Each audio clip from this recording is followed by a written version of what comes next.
nation's forests, the timber flows never-ending stream. By tractor, by log truck, and by water.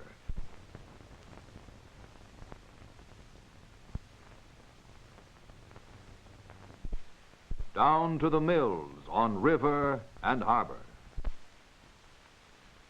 50 billion board feet a year and 3.5 million jobs.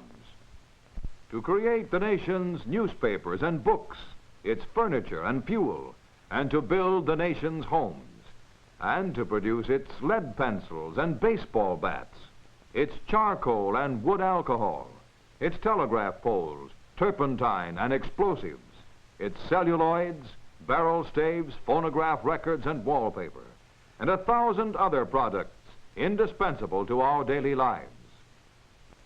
But there is another product which many people do not realize depends upon the forest, and which is more valuable to man than all the timber and its byproducts, or even those 3.5 million jobs. This is water. Most of the world's water is stored in the oceans. Here, great quantities evaporate and are carried over the land by air currents. As these currents move across the country, they strike high mountain ranges. This forces the air upward, cooling it until it condenses, first as cloud, and then upon further cooling as rain or snow. Thus, the mountains rob the air of its moisture, and there is little left to fall in the flat, dry country beyond.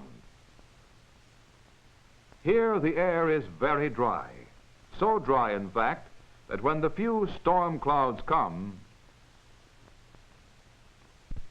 the rain may evaporate even as it falls, as we see here, and not one drop may ever reach the parched and thirsty ground. So life in this area must depend on water coming down from the mountain forest above. However, nature first must prepare the mountains to store the water and regulate its flow. The trees and forest plants play their part, for they protect the soil from freezing, and they shade the snow against melting. Thus, the water from the slowly melting snow may sink into the ground and there be stored. Each tree and forest plant fills the soil with a mat of roots, which ties the soil together. When the trees die, they leave the soil filled with a maze of absorbent, rotting roots and passageways, which quickly carry the water downward. Here it may spread for many miles underground, filling the soil to a level called the water table, a great underground ocean of fresh water, a huge natural reservoir supplying moisture and life to the land above it. Some of it breaks out again in springs that join to form the rivers, the arteries of life born of the forest. Those arteries carry life to the farms on 21 million acres of irrigated land in the West. Many million acres more could multiply their crops if they had enough water. Much of the country's electric power and light comes from the flowing waters of the forest. Many factories could not run an hour without a steady supply of clean, cold water. Thus, although many city dwellers do not know it, their lives depend directly on this great natural supply of water moving down from the forest. Fresh water and timber, two of the forest's gifts to mankind. But there is a third gift, not a material one, yet perhaps of equal importance. For within the 200 million acres of national forests and parks are preserved our last great areas of wilderness, a heritage for all the people. And so to our national parks and forests, the people come in numbers undreamed of from every part of the land, from farm and factory and mine, young and old, people searching for interest, relaxation, and beauty.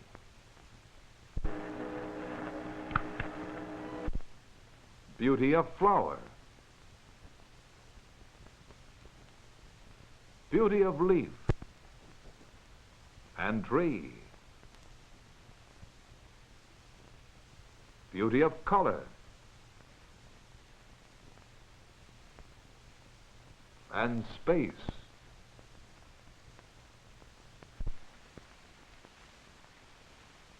and beauty of majestic form. And in these forest distances, with their lakes and mountains and shadows, there live wild creatures and growing things. Here in the silence and majesty of the forest, surely we may have our eyes opened to new horizons and understanding. Here may be a rock wall carved out by the flowing waters. In these symmetrical and curving lines may be read the story of past ages. In the stream that carved that rock, there live plants and insects, and the steelhead trout that feed upon them. Here is one of nature's miracles being enacted before our eyes. These fish are returning from the ocean to the exact spot where they were born. Driven by extremely sensitive reactions to guiding signs in the water, chemistry and temperature and swift currents, they followed unerringly up the proper branch of the stream, leaping high waterfalls to end their long journey from the sea on the gravel bars above. Here they lay their spawn, safe from the hungry mouths of other fish that cannot leap the falls. In the wilderness is not only water for the fisherman, but water with its color and reflections, its movement,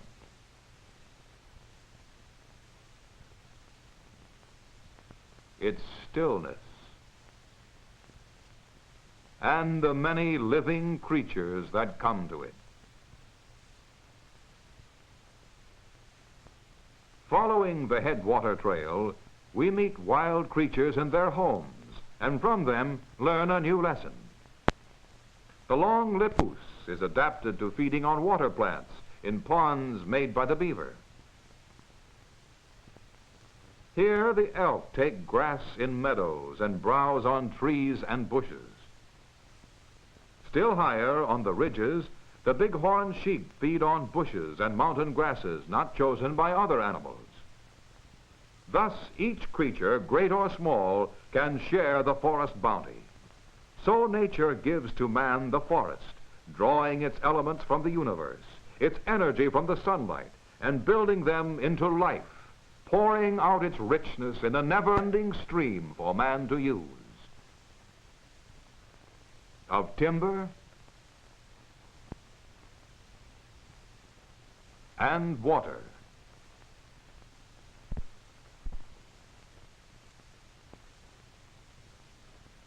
and giving him also a deeper understanding of life. Man may draw life from this stream for all time, or he may destroy the forest, and with it destroy himself. The choice is one of the good management or the bad management of his indispensable servant, the living forest.